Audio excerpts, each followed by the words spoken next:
Hello friends, welcome to Exampur. तो दोस्तों, मैं कुलजीत आज फिर आपका स्वागत करता हूं आपकी द हिंदू एडिटोरियल की क्लास में। दोस्तों, आज है 25 सितंबर 2019 और ये क्लास है हिंदू एडिटोरियल की। तो ये है दोस्तों 6 AM को ये क्लास रोज़ सुबह होती है। जैसा कि मैंने बताया था दोस्तों, मैंने 24 सितंबर वाली क्लास में आपको ऐड कर दिया था कि जो ये मैं आपको एडिटोरियल करवाता हूँ वो किस तरह से आपको मदद कर सकते हैं आपकी आंसर राइटिंग में, मेंस के क्वेश्चंस में। तो मैं आज अपनी टेक्निकल टीम को बोल के जाऊंगा कि आज भी अटैच कर दे। ठीक है दोस्तों, तो आज हम करेंगे आर्टिकल्स। एक तो ये वाला जो पब्लिक सेक्टर बैंक्स के मर्जर के ऊपर है, और दूसरा जुडिशियल ऑर्डर है जो इन्वायरमेंट से रिलेटेड उसके ऊपर, और ये है जो डिजिटल लिटरेसी के ऊपर नया राइट्स, फंडामेंटल राइट घोषित कर दिया गया है इसके ऊपर। ठीक है, और ये है हमारा क्रेडिबिलिटी डेफिसिट के ऊपर जो कि जुडिशरी और सरकार को लेकर है। तो शुरुआत हम इसी से करेंगे। देखिए, क्रेडिबिलिटी डेफिसिट मतलब अब बात होती है जस्टिस कुरैशी जी से शुरू। देखिए क्या था कि जस्टिस ए कुरैशी एक सीनियर मोस्ट जज थे, ठीक है दोस्तों, हाई कोर्ट के। तो उनको सुप्रीम कोर्ट के कोलिजियम द्वारा ये तय किया गया कि उनको मध्य प्रदेश के हाई कोर्ट का चीफ जस्टिस बनाया जाएगा। लेकिन काफ़ी देर से यूनियन गवर्नमेंट का एक प्रेशर चल रहा था। देखिए, कोलिजियम का तो हमें पता ही है। जैसे कोलिजियम क्या करता है, कुछ जज बैठते हैं और सभी नीचे जजों का वो प्रमोशन, डिमोशन, ट्रांसफ़र सब ये तय करते हैं, उसे कोलिजियम कहा जाता है। फिर उसके बाद इसको सरकार के पास भेजा जाता है ऑर्डर्स को, फिर सरकार इसे इम्प्लीमेंट करती है। तो दोस्तों, इसी के अंतर्गत क्या हुआ कि सरकार ने बहुत सारा प्रेशर बनाया कि इनको मध्य प्रदेश के हाई कोर्ट में ट्रांसफ़र ना किया जाए। अब देखिए, इनके बीच में काफ़ी तनातनी चलती रही इन चीज़ों को लेकर। ठीक है, गवर्नमेंट डिड नॉट एक्ट, जो रिकमेंडेशंस कोलिजियम ने दी उसके ऊपर उसको एक्ट नहीं किया, उसकी अपॉइंटमेंट को ब्लॉक करके रखा। हालांकि जो दूसरी अपॉइंटमेंट्स थी उनको उन्होंने पास कर दिया। तो इसी के बाद प्रॉब्लम ये आ रही थी, क्या कहते हैं, बहुत सारे कोलिजियम और सेंटर के बीच में जो तनातनी होने के बाद, लेकिन हार में उन्होंने उसकी अपॉइंटमेंट त्रिपुरा हाई कोर्ट में मंजूर कर दी है। लेकिन यहाँ पे बात क्या आती है, बात आती है कि कोलिजियम में रिकंसीडर रिकमेंडेशन। वो कहते हैं कि यहाँ पे बात आती है कि जो अब कोलिजियम ने जो कह दिया, गवर्नमेंट की तो कारण है कि जो कोलिजियम ने कह दिया गवर्नमेंट ने इसको अपॉइंट करना है, लेकिन फिर भी गवर्नमेंट ने डिले किया, तो इसका कोई ना कोई कारण होगा। वो कहते हैं कि इनकी जो प्रॉब्लम थी गवर्नमेंट की, जो इनके जज के साथ, ये जज जब गुजरात हाई कोर्ट में जज थे तब इन्होंने वहाँ पे इनके खिलाफ कुछ जजमेंट्स दी थी, तो इसलिए ये हो रहा है। तो लेकिन ये कि कहीं ना कहीं जुडिशरी की क्रेडिबिलिटी, तो यहीं पे आता है क्रेडिबिलिटी डेफिसिट। जुडिशरी की जो शक्ति है उसके में कमी के कारण दिखाता है। देखिए, वो कह रहे हैं कि कोलिजियम और government resolve there differences consultation और कॉन्सल्टेशन। वो कह रहे हैं कि कंसल्टेशन, वार्तालाप से एक दूसरे के साथ बात करके कोलिजियम और गवर्नमेंट अपने डिफरेंसेस को कम कर सकता है। लेकिन हालांकि वो कहते हैं कि कोलिजियम के ऊपर ये चार्ज तो हमेशा लगता रहा है लैक ऑफ ट्रांसपेरेंसी का। लेकिन वो कह रहे हैं कि मिनिस्ट्री, गवर्नमेंट भी कुछ कम नहीं है, जो हर बात ऑब्जेक्शन करती है, उनको डिले करती है, जो डिसीजंस जुडिशरी भेजती है अपॉइंटमेंट से रिलेटेड, ट्रांसफर से रिलेटेड, ये भी तो कह रहे हैं कि गलत बात है। तो उसके बाद वो कहते हैं party is blocking is elevation. वो कहते हैं पार्टी ने इसकी एलिवेशन को ब्लॉक कर दिया। ठीक है, हालांकि इन्होंने कई साल गुजरात में सर्व किया, जैसे कि मैंने आपको बताया ही।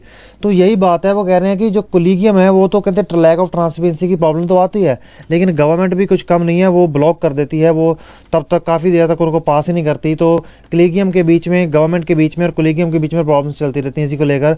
तो उसके बाद आता है कि यहाँ पे इस प्रिवेलिंग नैरेटिव की बात आती है कि जो कोलिजियम सिस्टम है वो जुडिशियल अपॉइंटमेंट्स को एग्जीक्यूटिव, सरकार के इंटरफेरेंस के अगेंस्ट ही काम आता है। तो कहीं ना कहीं एक तरह का ये शील्ड का भी काम करता है, ये एक ना कहीं इस केस से हमें पता चल गया। फिर वो दूसरी बात आती है कि फ्रेश क्लोज इन एग्जिस्टिंग। वो कहते हैं एक प्रोसीजर ऑफ अपॉइंटमेंट, मतलब कि कोई फ्रेश क्लोज के तहत, कोई फ्रेश कंसल्टेशन के तहत गवर्नमेंट को और कोलिजियम को मिलकर कोई प्रोसीजर ऑफ अपॉइंटमेंट को लागू करना चाहिए। ठीक है, इम्प्लीमेंट करना चाहिए, जिसके साथ टाइम फ्रेम में सभी की क्या हो सके, अपॉइंटमेंट्स हो सके, ट्रांसफ़र हो सके। तो ये बहुत बड़ा उन्होंने बहुत अच्छा पॉइंट दिया है। देखिए, पॉइंट को समझने की कोशिश कीजिए। वो कह रहे हैं कि ऐसा प्रोसीजर तैयार किया जाए जिसके अंतर्गत टाइमली मैनर में जो कोलिजियम सजेशन करता है कि इसको जज बना दो, इसको हाई चीफ जस्टिस बना दो, इसको इस हाई कोर्ट में ट्रांसफ़र कर दो, इसको सुप्रीम कोर्ट में ट्रांसफ़र कर दो, तो कहते हैं ये जो जजमेंट्स है ट्रांसफ़र को लेकर कोलीगियम देता है, इसके ऊपर एक पूरा का पूरा प्रोसीजर बनना चाहिए जिसके तहत टाइम के अंतर्गत, एक टाइम बाउंड के अंतर्गत उनको अपॉइंट कर दिया जाए। तो ये काफ़ी अच्छी इन्होंने पॉइंट दिया है यहाँ पे। तो यहाँ पे हमारा ये वाला आर्टिकल पूरा होता है। अब हम चलते हैं हमारे अगले आर्टिकल पर। देखिए बोर मत होइएगा, ज़रा समझने की कोशिश कीजिए कि वो यहाँ पे कह रहे हैं। समझने की बात ये है कि यहाँ पे वो ये कह रहे हैं कि देखिए ज़रा समझिए बात को। यहाँ पे कहा जा रहा है कि एक केस आया उनके सामने कोलीगियम का। मैंने आपको थोड़े दिन पहले ही बताया कि कोलीगियम क्या है। कि देखिए सुप्रीम कोर्ट के चीफ जस्टिस ऑफ इंडिया, ठीक है, वो और उनके साथ कुछ जज बैठते हैं। वो ये तय करते हैं कि कौन से जज हाई कोर्ट्स के या सुप्रीम कोर्ट के इतने कैपेबल हैं कि उनको या तो प्रमोशन किया जाए या उनका ट्रांसफ़र किया जाए या उनको अपॉइंटमेंट दी जाए। तो इसी के तहत पर ये काम करता है। फिर कोलीगियम क्या करता है, जरा समझ रहे हैं आप लोग, ठीक है। कोलीगियम को समझने की कोशिश कीजिए। ये शब्द दिमाग में आता है ना कोलीगियम, तो बंदा कहता है कि ये क्या है, ये क्या है। लेकिन ये समझिए, यहाँ बात समझने वाली है। कोलीगियम, एक दिमाग में शब्द बिठा लो, कोलीगियम। देखो बेटा, मैं आपको एक बात समझा दूँ। अगर आप IAS IPS जैसे बड़े मुश्किल एग्ज़ाम की तैयारी कर रहे हो, तो अगर आप ये सोचो कि देखिए मुझे तो समझ नहीं लग रहा, मैं 10 बार भी पढ़ लूँ मेरा पढ़ने का मन नहीं करता, तो टीचर कुछ इस तरीके से पढ़ाए कि हमें याद रहे। देखिए आपको ये गलत आदतें छोड़नी होगी। अब आप ये नहीं कह सकते कि नहीं हो रहा, आपको ये कहना होगा कि किस तरह से होगा, मैं किस तरह से कोई चीज़ को कर पाऊंगा। आपको इस तरह से सोचना चाहिए अगर आप कुछ बड़े बनना चाहते हैं तो देखिए कोलीगियम की बात हो रही थी। कोलीगियम में मैंने बताया कि सुप्रीम कोर्ट के चीफ जस्टिस ऑफ, मुख्य न्यायाधीश होते हैं, उनके साथ कुछ वहाँ के जज होते हैं 3-4।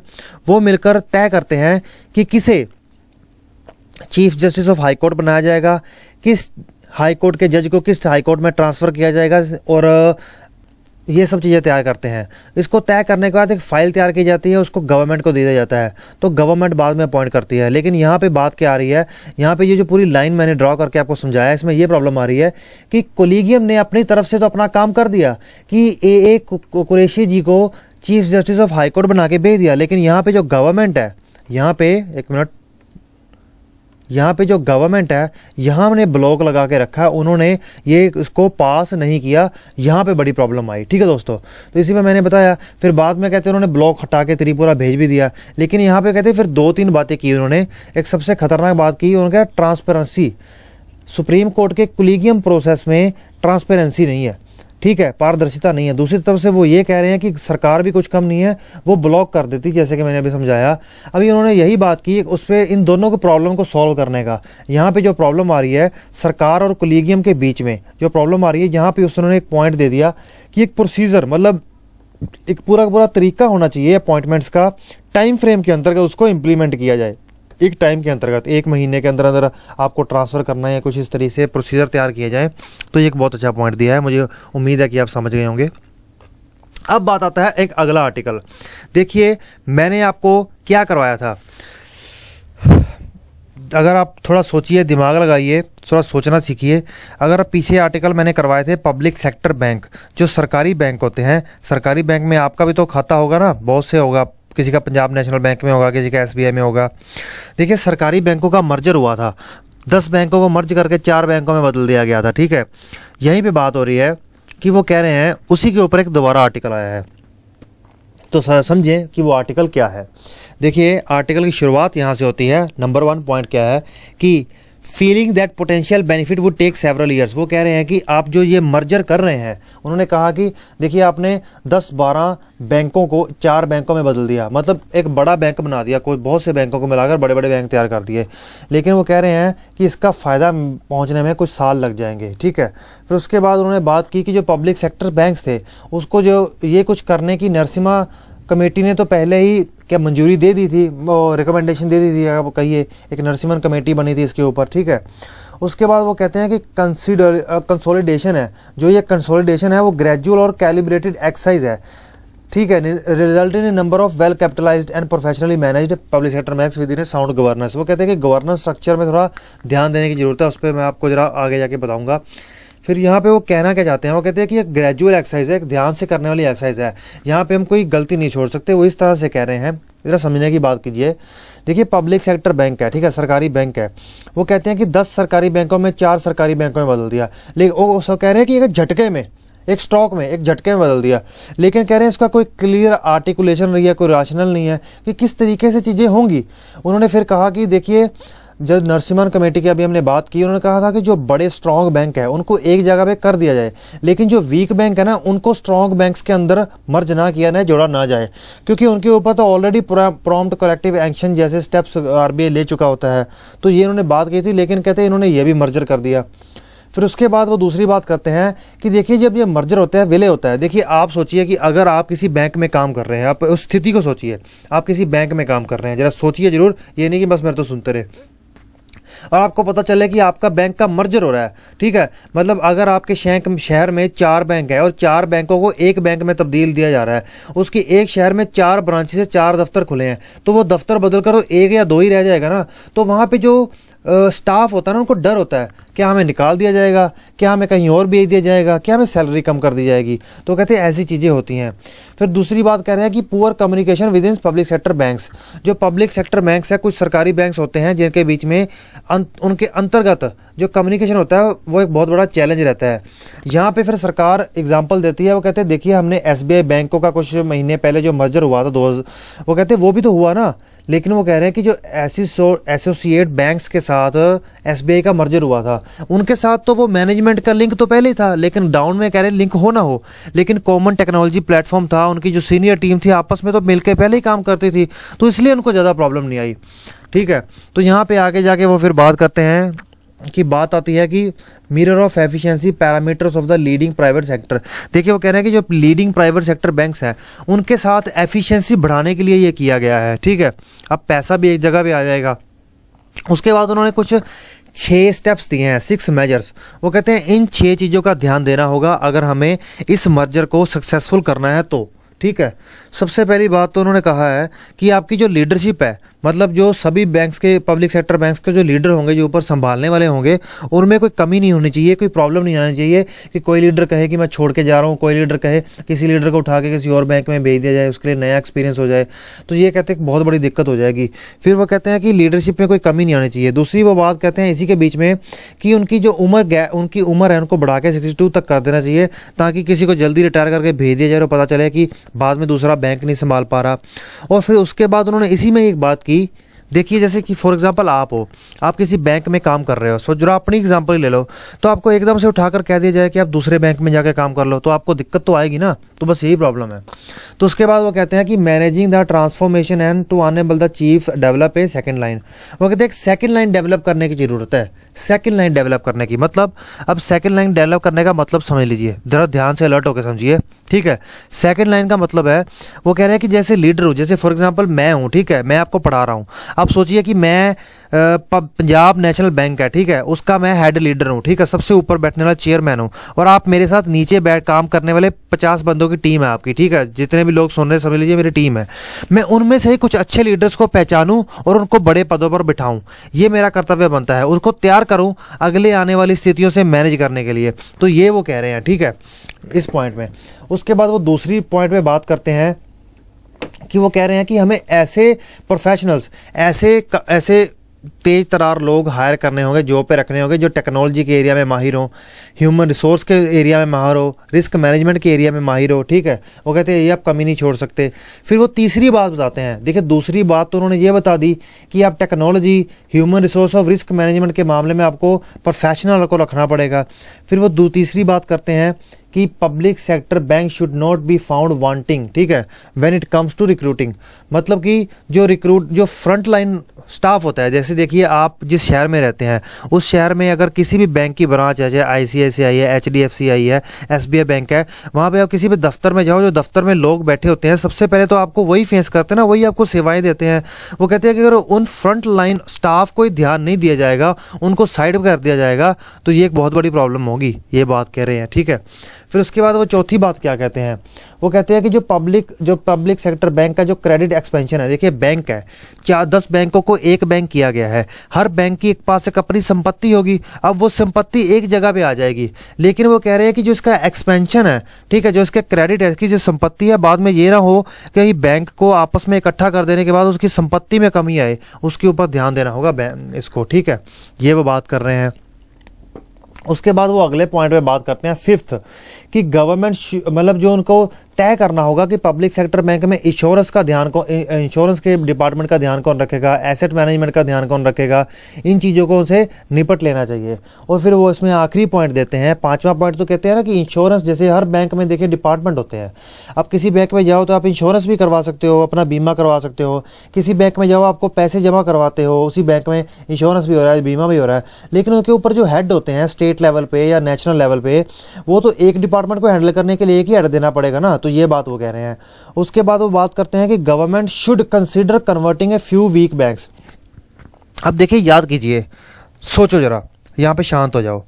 देखिए पिछला पॉइंट था, वो क्या कह रहा था कि देखिए उन्होंने कहा था कि जो स्ट्रॉन्ग बैंक है, जो मजबूत बैंक हैं, जो कमज़ोर नहीं है, उन मजबूत बैंकों के अंदर कमज़ोर बैंकों को मत फेंकिए, वो ये कह रहे थे। लेकिन यहाँ पे उन्होंने वो पॉइंट दोहरा दिया है। उन्होंने कह दिया है कि जो कमज़ोर बैंक हैं उनको इनके अंदर मर्जर करने के बजाय आप रीजनल बैंक बना दीजिए। मतलब अगर कोई बैंक सिर्फ यूपी में है तो उस यूपी तक ही सीमित कर दीजिए, रीजनल बैंक घोषित कर दीजिए।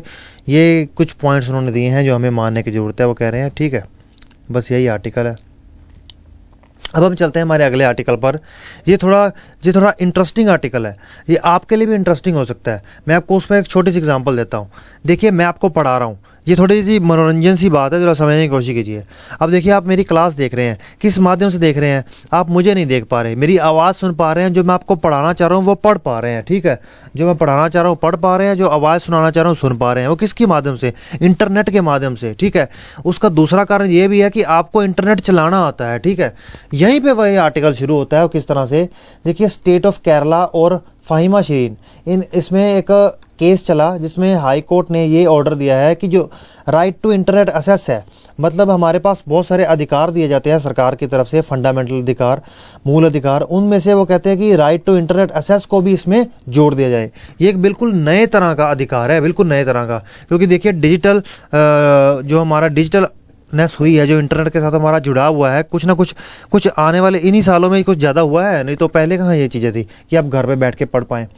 तो यहाँ पे बात होती है डिजिटल इनइक्वालिटी की। एक नया शब्द, एक नई तरह की इनइक्वालिटी आई है, असमानता आई है, डिजिटल इनइक्वालिटी। यहाँ पे वो बात करते हैं कि कहते हैं जो इनइक्वालिटी का कंसेप्ट है वो एक बहुत तरह का डिफरेंट कंसेप्ट है, जिसमें सोशल जस्टिस के ऊपर, डेवलपमेंट के ऊपर बात की जाती है। यहाँ पे वो कहते हैं कि यहाँ पे स्टेट को, राज्य को आदेश है कि वो एक नई तरह की इनइक्वालिटी, जो असमानता है, उसको दूर करने में आगे आए। जैसे कि वो बात करते हैं कि बहुत सारी गवर्नमेंट, जैसे कि आपको भी पता होगा कि आप अब जॉब के लिए अप्लाई करेंगे तो आप फॉर्म भरने जाएंगे, ठीक है। तो आप क्या करेंगे? आप किसी सरकारी वेबसाइट पे जाके अपना फॉर्म भरते हैं। अगर आप यूपी में हैं, अगर आप हरियाणा में हैं, हरियाणा का आप कोई फॉर्म भरेंगे तो हरियाणा की वेबसाइट पे जाएंगे। इस बार ये तो नहीं है जैसे पुराने लोग करते थे कि फॉर्म भरते थे, उसको फिर कोरियर करते थे, नहीं। तो उसी तरह से वो कहते हैं प्राइवेट सेक्टर, जो प्राइवेट कंपनियां हैं, उनके काम भी ऑनलाइन होने लग गए हैं सारे। तो वो कहते हैं कि कुछ कंपनी, कुछ जगह तो ऐसी है जो सिर्फ ऑनलाइन ही अपने फॉर्म वगैरह खोलती हैं। तो वो कह रहे हैं इसकी वजह से एक नई तरह की इनइक्वालिटी, एक नई तरह की असमानता आई है। वो क्या है? Digital inequality. डिजिटल इनइक्वालिटी का मतलब क्या है कि वो कह रहे हैं कि बहुत सारे लोगों को अभी भी आता नहीं है इंटरनेट चलाना। आपके घर में भी आप देख लीजिएगा, बहुत से लोगों को, मेरे घर में भी बहुत से लोगों को इंटरनेट चलाना नहीं आता। तो ये कहते हैं एक तरह की असमानता है, ठीक है। उसमें वो बात करते हैं कि कई जगह पर तो ये बात है कि इतनी इंफॉर्मेशन ना होने की गरीबी है। एक तो गरीबी होती है पैसों वाली, वो कहते हैं इन्फॉर्मेशन की गरीबी है। फिर वो कहते हैं लैक और इंफ्रास्ट्रक्चर। कुछ लोगों को हो सकता है कि इंटरनेट चलाना आता हो, लेकिन वहाँ पे उनके पास कंप्यूटर जैसी, इंटरनेट जैसी सुविधा ना हो। फिर वो कहते हैं कि डिजिटल लिटरेसी। डिजिटल लिटरेसी मतलब जिस लोगों को भी ऑनलाइन चीज़ों को चलाना नहीं आता, उनको सिखाया जाए, ये प्रोग्राम चलना चाहिए। एक कंपनी है डिलॉयट, उसने अपनी रिपोर्ट दी। उन्होंने कहा कि जो डिजिटल इंडिया है वो $1 ट्रिलियन अपॉर्चुनिटी है। लेकिन एक बहुत बड़ी प्रॉब्लम भी बताई उन्होंने कि हमारे सिर्फ देश के 10% लोग ही डिजिटल लिटरेट हैं। मतलब सिर्फ 10% लोगों को ही ऑनलाइन चीज़ों को इस्तेमाल करना आता है। ये बहुत बुरी बात है। वो कहते हैं कि देखिए डिजिटल इंडिया एक ऐसी चीज़ है जो कि बहुत बड़े तरीके से हमारी नॉलेज कलेक्ट करने का तरीका, नॉलेज को इकट्ठा करने का तरीका बदल सकता है। यहाँ पे फिर वो बात करते हैं कि सस्टेनेबल डेवलपमेंट गोल में भी ऑनलाइन इंटरनेट वगैरह, लिटरेसी वगैरह को देने का प्रोग्राम बनाया गया है। और भारत ने तो इसके ऊपर एक पूरा का पूरा मिशन चला दिया, डिजिटल इंडिया मिशन। फिर वो कह रहे हैं कि ऑनलाइन चलाने से क्या हुआ, सरकार के जो कार्यक्रम थे, जितने भी काम होते, चाहे फॉर्म भरना, कुछ भी करना, तो वो कह रहे हैं कि उसकी कॉस्ट में कमी आई है, बेनिफिट इफेक्टिव हुए हैं। जल्दी से जल्दी आप अब देखिए एक सिंपल एग्जांपल देके बात करता हूँ। आधार कार्ड आए, आधार को ऑनलाइन जाइए, अपना ऑनलाइन नंबर भरिए और आपके अकाउंट में सीधी सब्सिडी आती है, ठीक है। मतलब कि पहले आप क्या करते थे, पहले हम फॉर्म भरते थे, किसी दफ्तर में जमा कराते थे, 2 महीने वेट करते थे। अब सीधा फॉर्म भरा, इंटरनेट पहुंचा और अगले दिन सब्सिडी हमारे अकाउंट में। तो वो कह रहे हैं कि ये एक बड़ा अच्छा स्टेप हो चुका है। उसके बाद वो बात करते हैं अगली, delivery online without the pre security progress. तो यहाँ पे जो मैंने बात की अभी, फिर वो कहते हैं कि जिन जगहों पर लोगों के पास इंटरनेट चलाने की इतनी क्षमता नहीं है और जहां पर उनके पास घर घर में कंप्यूटर नहीं है, वहां पे एक गांव के या कुछ इलाकों में कॉमन सर्विस सेंटर दिए गए हैं जहां पे व्यक्ति जा सकता है, अपने फॉर्म भर सकता है, अपने बहुत सारे इंटरनेट वाले काम कर सकता है, ठीक है। फिर उसके बाद वो बात करते हैं कि भारत का नेट प्रोग्राम चला है जिसके अंतर्गत वो ऑप्टिकल फाइबर नेटवर्क बिछा रहे हैं हर गांव में। मतलब हर ग्राम पंचायत में इंटरनेट पहुंचेगा। इसके लिए भारत नेट प्रोग्राम चला है जिसके अंतर्गत क्या कहेगी सरकार, अपनी तारों का जाल ले जाएगी उन गाँव तक जिन गाँव में इंटरनेट नहीं है, उनको इंटरनेट मुहैया कराएगी। तो ये एक बहुत अच्छा इनिशिएटिव है, ठीक है। फिर उसके बाद वो कह रहे हैं कि national digital literacy mission has बेयरली produced, वहाँ पे भी कहते, इसने भी कहते 1.67% तक की जनता को लिटरेट किया है, मतलब कि उनकी साक्षरता को बढ़ाया है डिजिटल को लेकर, ऑनलाइन आने को लेकर। मुझे पूरी उम्मीद है कि आप अभी तक जितना मैं आर्टिकल कराया है आपकी रियल लाइफ एग्जांपल से जोड़ के करवाया है। मुझे उम्मीद है कि आपको समझ आया होगा। आर्टिकल मुश्किल था लेकिन अब तो आसानी हो गया आपके लिए, और पॉइंट्स भी मैंने थोड़े थोड़े बताए, ये नहीं सारी की सारी महाभारत सुना रहा हूँ आपको, ठीक है। उसके बाद बात आ रही है कि positive obligation to create infrastructure for a minimum standard. वो कहते हैं कि जो ये हाई कोर्ट ने कहा है कि अब ये एक फंडामेंटल राइट है, अब ये एक मूल अधिकार है, उसके अंतर्गत वो कहते हैं कि पॉजिटिव स्टेप आता है। वो क्या है कि सरकार को अब इंफ्रास्ट्रक्चर क्रिएट करना होगा। इंफ्रास्ट्रक्चर क्रिएट करने से मतलब कि जिस जगह पर समझ लिए कि कोई एक भी कंप्यूटर नहीं है, वहाँ पे कम से कम एक कंप्यूटर तो मुहैया करवाए, ठीक है। जहाँ पर कोई तारों का जाल नहीं है, जहाँ पर इंटरनेट ना पहुँच सके, वहाँ पे वो जाल पहुँचाए ताकि इंटरनेट उन तारों के माध्यम से लोगों तक पहुँच सके, ये होगा। लेकिन वो कहते हैं इसका नेगेटिव ऑब्लिगेशन ये है कि जहाँ जहाँ पर वो चाहे कि इंटरनेट को बंद करना चाहे, अब वो उसको बंद भी सीधे तरीके से नहीं कर सकती। ये भी कहीं ना कहीं उनकी उत्तरदायित्वता तय करेगा, ये बात वो करते हैं, ठीक है दोस्तों। तो यहीं तक हमारा ये वाला आर्टिकल पूरा होता है। अब आती है एक और बात, ये कोई ज़्यादा मुश्किल नहीं है, बहुत आसान है, मुझे पूरी उम्मीद है आप समझेंगे। और ये वाला आर्टिकल तो मेरे को लगता है कि आपको ऑनलाइन वाला आर्टिकल समझने में और उसके अलग अलग पॉइंट्स को समझने में कोई दिक्कत नहीं आनी चाहिए, ठीक है। तो यहाँ पे बात आती है क्लाइमेट जस्टिस की। देखिए सुप्रीम कोर्ट ने क्या किया है, देखिए केरला में एक जगह है मरौदी, ठीक है। केरला में एक एर्नाकुलम जगह है, ठीक है। जैसे कि समझ लीजिए कि अगर कोई व्यक्ति यूपी में रहता है तो लखनऊ एक जगह है, उसी तरह से केरला में एक एर्नाकुलम जगह है। उनके नाम कुछ द्रविडियन भाषा है तो इस तरह से होते हैं, हमारे लिए समय से बाहर होते हैं जैसे उनके हमारे समय से बाहर होते हैं। दोस्तों एर्नाकुलम जगह में एक मारूदी जगह है जहाँ पे क्या बना था, एक बिल्डिंग बनी थी, होता है ना बिल्डिंग में घर बने हैं, अपार्टमेंट्स बने हैं। तो सुप्रीम कोर्ट ने उसको तोड़ने का क्या दे दिया है, ऑर्डर दे दिया है। अब वहाँ पे कहते हैं जो फैमिलीज रह रही थी, 350 फैमिलीज रह रही थी, उन्होंने वहाँ से वो जगह को छोड़ने से इनकार कर दिया है और वो भूख हड़ताल पर बैठ गए हैं। उसका कारण क्या है, देखिए क्या है, मुद्दा को जरा समझिए। पहली बात तो आपको छोटी सी बता दूं कि उसके साथ कम्युनिस्ट पार्टी वहाँ केरला की, भारतीय जनता पार्टी और दूसरी पार्टी ने उनका साथ दिया कि हम आपके साथ खड़े हैं। और वहाँ के सीएम ने कहा है कि हम हर ऑप्शन को ढूंढेंगे जिससे हम लोगों को, जो घर वाले हैं उनको बचा सकें ताकि उनके घर उनसे ना छिन जाएं। ये एक बात समझने वाली है। बात यहाँ से शुरू होती है। देखिए मारूदी पंचायत में एक बिल्डिंग बनाने की परमिशन ली गई, ठीक है। उन्होंने परमिशन दे दी और वहाँ पर बिल्डिंग बननी शुरू हो गई। बिल्डिंग बनने के क्या हुआ कि वहाँ की लोकल सेल्फ गवर्नमेंट का डिपार्टमेंट के ऑर्डर आए कि इसको बंद कर दीजिए। देखिए उन्होंने बंद कर दिए, लेकिन उसके बाद क्या हुआ कि बिल्डर थे वो केरला के हाई कोर्ट पहुंचे, हाई कोर्ट से परमिशन लेके आ गए। तो वहाँ पे क्या हो गया, वहाँ पे उन्होंने अपना दोबारा बिल्डिंग बनानी शुरू कर दी। और वो किस आधार पर वो बिल्डिंग की ऑर्डर बनाना रोक दिया गया था लोकल सेल्फ गवर्नमेंट डिपार्टमेंट के द्वारा, वो था कि वो जो कोस्टल रेगुलेटरी जोन के रूल्स थे, आपको शायद इसके बारे में पता ही होगा, कोस्टल रेगुलेटरी जोन के रूल्स थे उसको वायलेट कर दिया था, तोड़ दिया था। तो वहाँ के जो केरला के हाईकोर्ट ने कहा देखिए अगर कोई सरकारी अधिकारी या फिर सरकार का कोई मंत्रालय या फिर कोई सरकार का डिपार्टमेंट अगर वो किसी कानून का पालन करने में फेल होता ना, इसका जिम्मेदार कोई और व्यक्ति नहीं हो सकता। इसलिए उन्होंने ये परमिशन दे दी। उसके बाद क्या हुआ, उसके बाद जो वर्डिक्ट होने के बाद जो वहाँ की जो केरल की जो कोस्टल जोन मैनेजमेंट अथॉरिटी थी वो सुप्रीम कोर्ट में उन्होंने केस डाल दिया।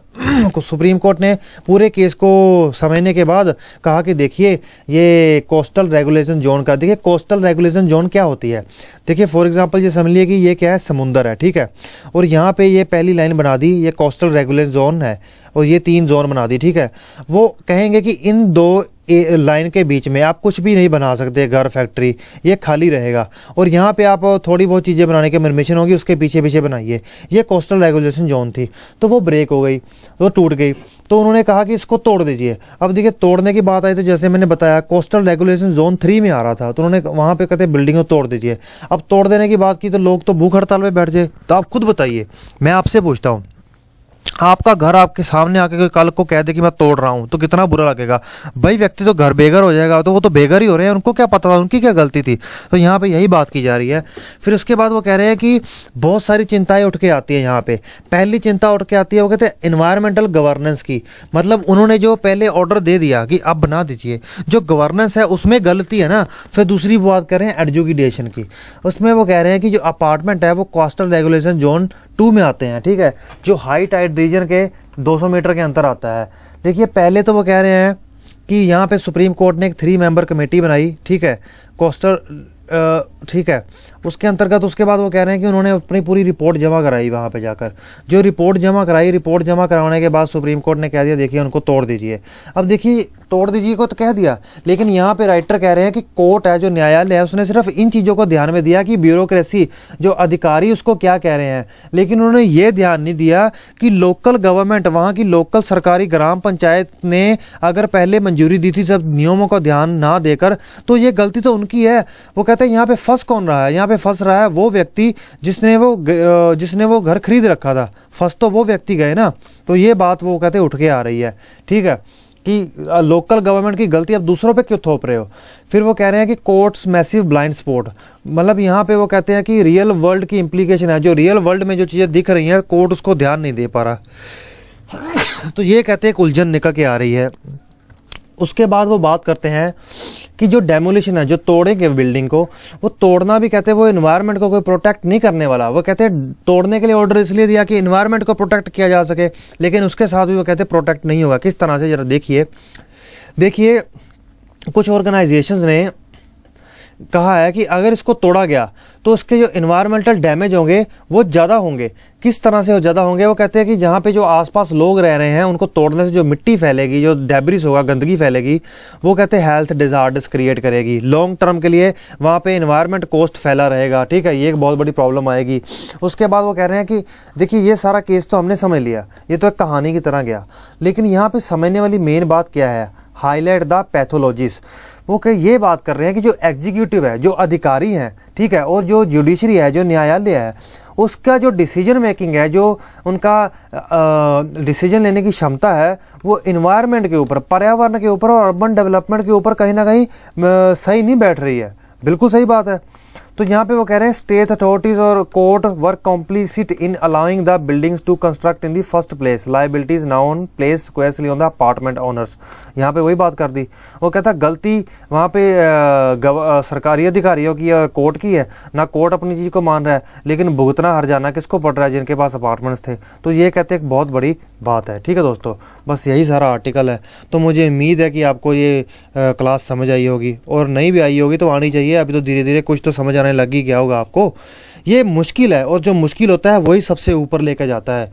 जो चीज़ सबसे मुश्किल होगी, ये याद रख लेना, अपने मन में एक चीज़ बिठा लो, जो चीज़ तुम्हें मुश्किल लगती है, जो चीज़ तुमसे नहीं हो रही, बस प्यार कर लो कि ये चीज़ को तो मैं करके ही छोड़ूंगा, तभी आप आगे निकल जाओगे। तो दोस्तों, इसी के साथ मैं आपका एग्जाम पूरे में आने के लिए थैंक्स करता हूँ। Okay friends, bye.